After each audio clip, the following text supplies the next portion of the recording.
What's up guys, Jordan from Bennett's Customs. We are back on the Hemi Coupe.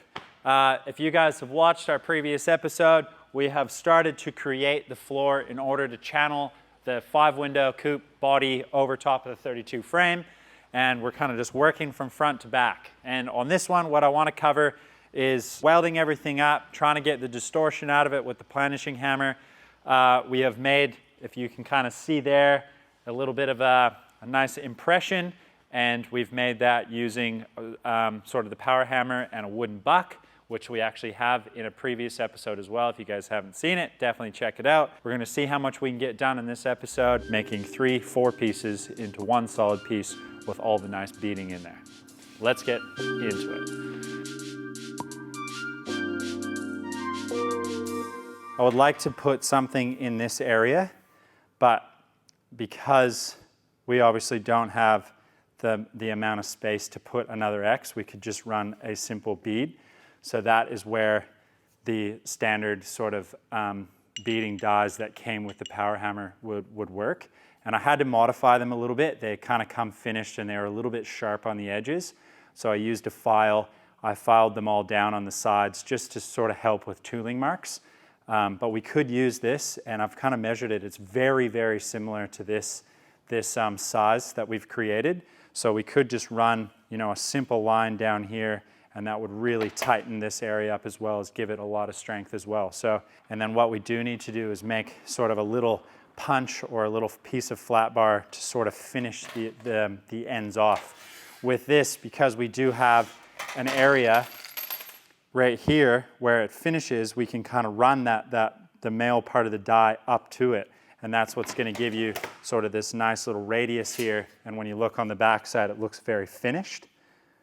But because this bead is open-ended, when you go and stop, it kind of is just going to fade out. So what I'd like to do is maybe make something that we can kind of put on there, and you just tap it with a hammer, sort of like when you're doing a little small bead rolling ones, and use like a leather punch for those, and that works out perfect. But because this bead is a little bit larger, we can just create something to finish it off.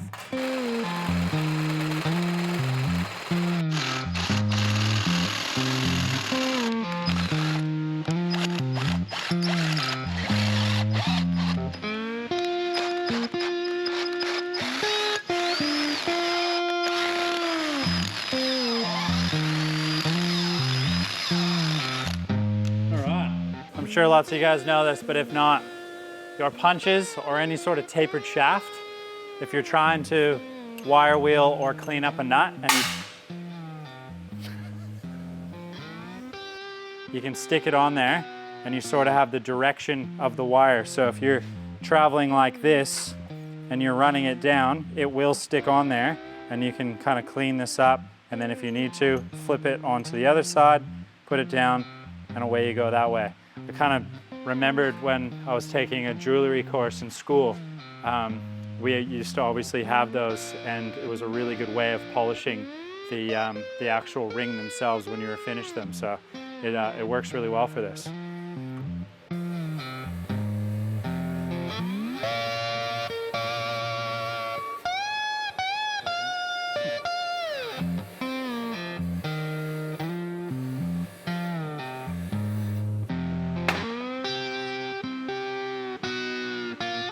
Put a little something on here so it don't move.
So what I'm going to do is make a few measurements, transfer onto this side, and then I'll show you how I'm going to pre-stretch it, and then we'll jump over to the power hammer. I'll run the bead through a few passes until I'm happy with it, and then I'll show you the coining device.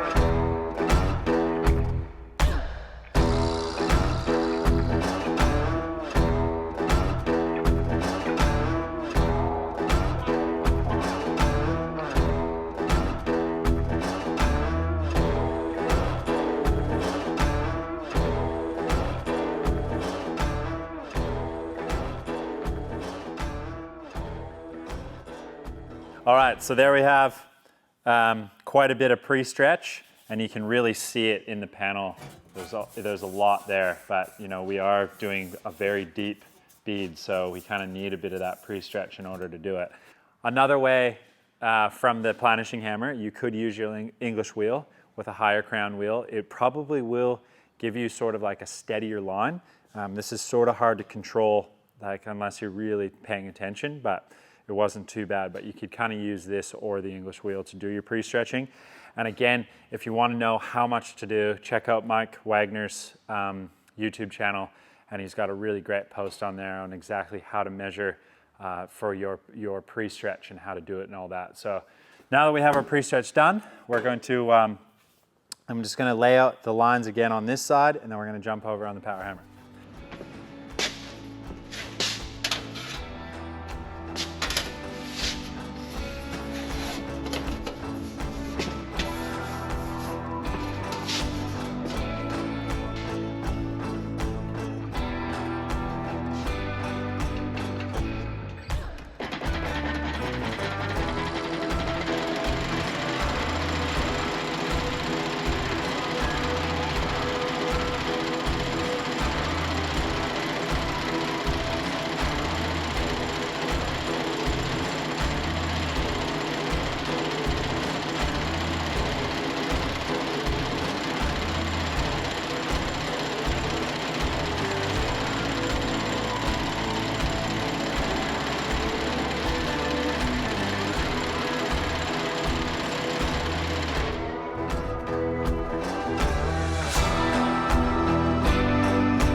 So one thing too with this setup is once we have our sides made and welded into this as well, that's going to take a lot of the sort of distortion out of it too, which will be a really, really good thing. We need to work on this bit. So you guys had originally seen that I had just tacked these two pieces together, and the reason being for that, if you haven't seen the previous episode, I can't fit this amount of space through the bead roller. There's only a certain couple that I could have, but in order to get it done, it was just a little bit tricky. I would have had to swap over dies, and it was just a little bit easier to just do it in two pieces. So with our big, nice, long weld that we need to do, you guys have probably seen me do these a lot as well, and I can't emphasize enough about sort of fitment prior to welding. So you really want to make sure it's just like body work. 99% of a custom paint job is the body work, and sort of, you know, that last bit is putting on the paint with the polish. So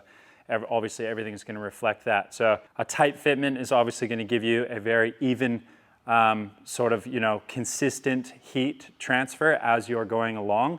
If there's an area where it's opened up or you've burned a hole, you're going to spend more time there, which is going to create more heat in that area. So There's no stitch welds here. It's just from one end all the way to the other.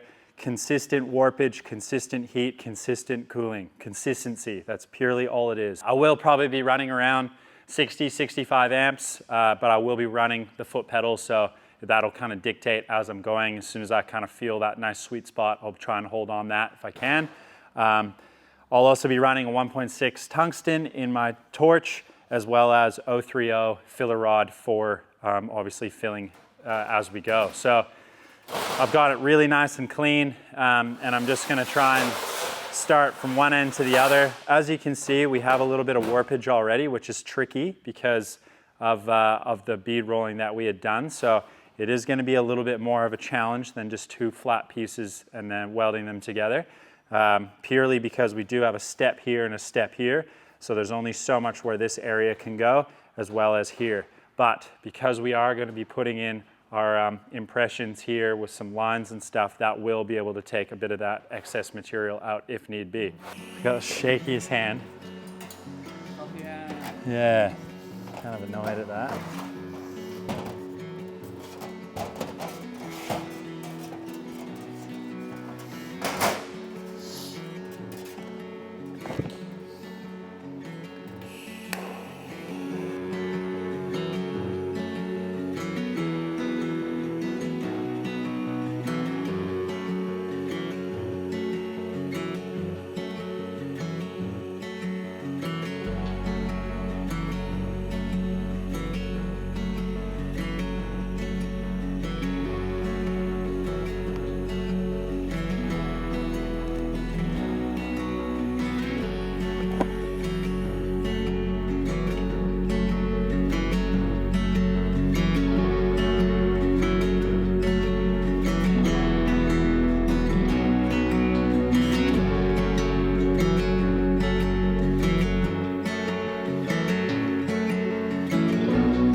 This area that you can see where it doesn't have much heat markings on it, that was where it was touching the table. So I was running that 60 amps, but because the heat was getting sucked into the table, it was actually quite hard to keep like it kind of consistent. I was sort of battling there for a minute and I realized, hey, it was making contact to it. So we were able to lift it up and then, you know, continue to go. But you can see, you know, if that was straight through, we got a really nice consistent heat pattern on both sides. And yeah, just pass all the way through. When I get to the end, I kind of back off just a little bit so I don't burn through the edge. But we are gonna cut sort of both those off anyways. But I'm really happy, you know, with how that turned out. So really what we need to do, the sort of challenging part now, is to be able to get it into the planishing hammer, sort of hammer some of those welds down. We can use it, you can use a hammer and dolly as well. I'm just gonna try the planishing hammer right off the bat and kind of, you know, play around, mix it up a little bit, see if I like that better than actually just planishing it with a hammer and dolly first. And hopefully we can get a bit of it out. There is sort of an area here where it's kind of sucked in. And again, sort of right where we stopped and started. Unfortunately, we have one sort of right here as well, but that's okay. Got another dip right here. So there is sort of a bit of material that's kind of trapped, doesn't know where to go, but we don't have to dictate any of this. None of this has anything to do with it. It's just purely this weld here that we're gonna work on.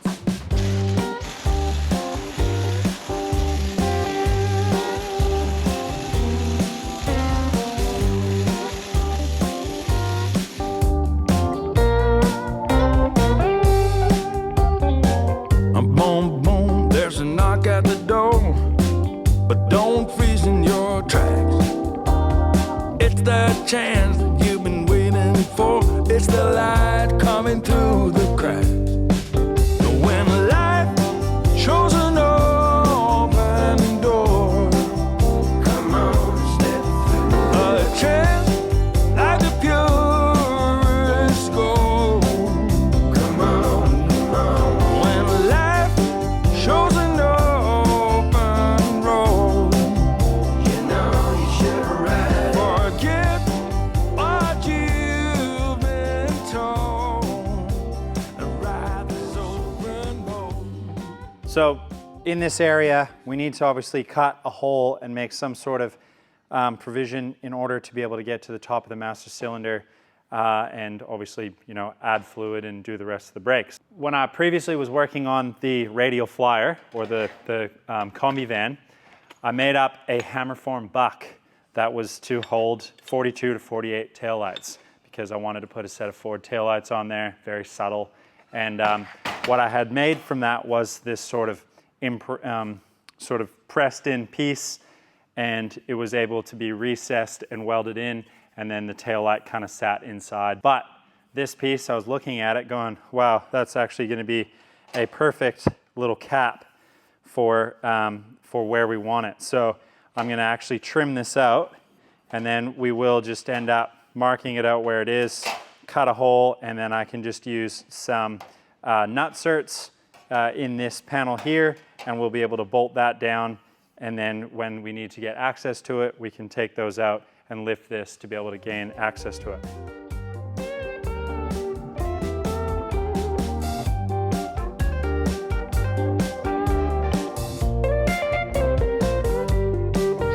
When life shows an open door, come on, step through. A chance like the purest gold. Come on, come on. When life is an open road, you know you should ride. Forget what you've been told. Ride this open road. This open road. This open road. This open road.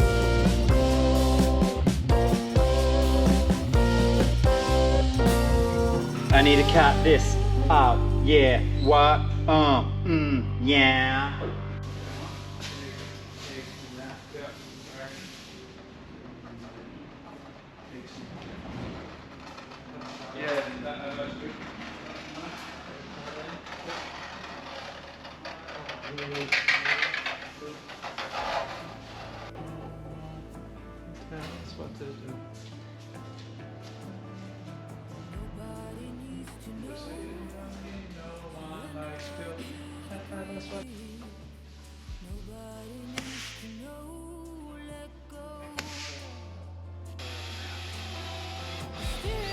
Create rings. We make something out of nothing. If you believe, hold on tight, screaming to the night. Make it all glow. Dress up inside. You're part of the rainbow. It's your right.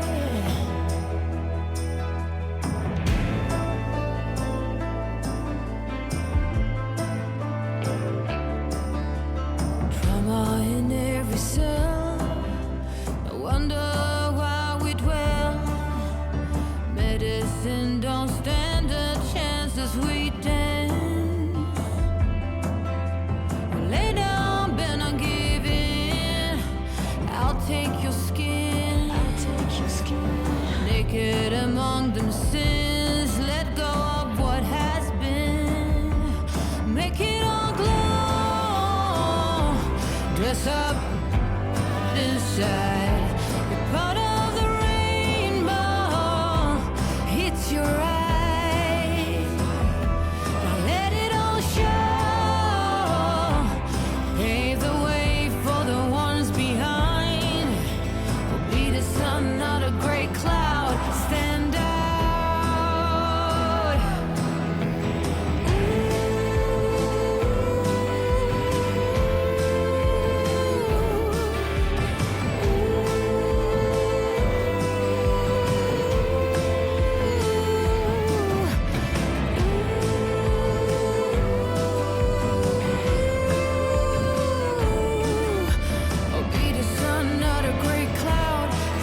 dress up inside. You're part of the rainbow.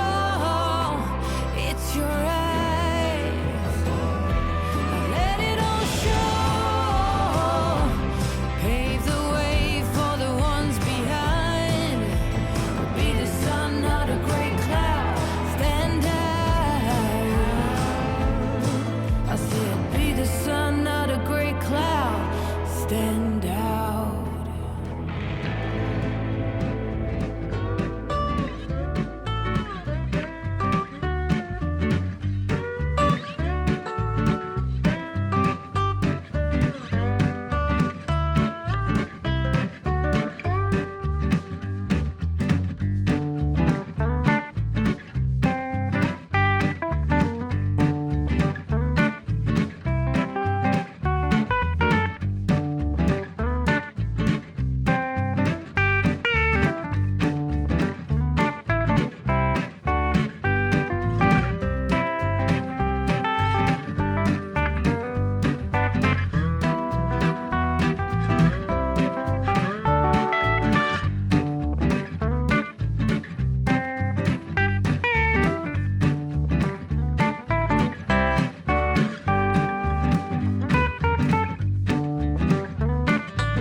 All right, so we have it fixed into place, and I'm really happy with it. I was able to get a lot of that distortion out with putting sort of those beads in our sort of little X's, as well as just a little bit of, you know, hammer and dolly work, planishing hammer, made quick work of everything. I can probably spend a little bit more time on that weld as well to really try and eliminate it. But again, you know, this isn't going to be a metal finish car. This is probably going to have, you know, body and paint and carpet over top of it. So it's something you're not going to really see anyways. But structurally and, you know, aesthetically looking underneath the car when people do, it just looks natural. I'm really happy we went this direction. And then once we start creating those side pieces for the channeling itself, I think it's gonna really make it look, you know, really nice. And just that little sort of subtle little bead that we'll do on the side when you go to open the door, it'll just be sort of like a little feature piece and almost look factory. Hopefully you guys enjoyed that video. And yeah, we'll definitely see you next week on another episode. You know, we got a couple cool things coming up in the next few weeks. Carl from Make It Custom is coming over and will be staying with us, which is very exciting. If you want to support the channel, there's a link below called Shout Us a Beer. Everything helps, definitely, just to, you know, keep the content fresh and going, as well as we do have a few new t-shirts coming in the next week or so, which will be really exciting. So we'll have a couple of fresh fresh tees up on the store if you guys want to jump over there and have a look as well. That considerably helps the channel. So every little bit counts. But thank you very much again for you guys' support, and we'll see you next week on Bennett's Customs.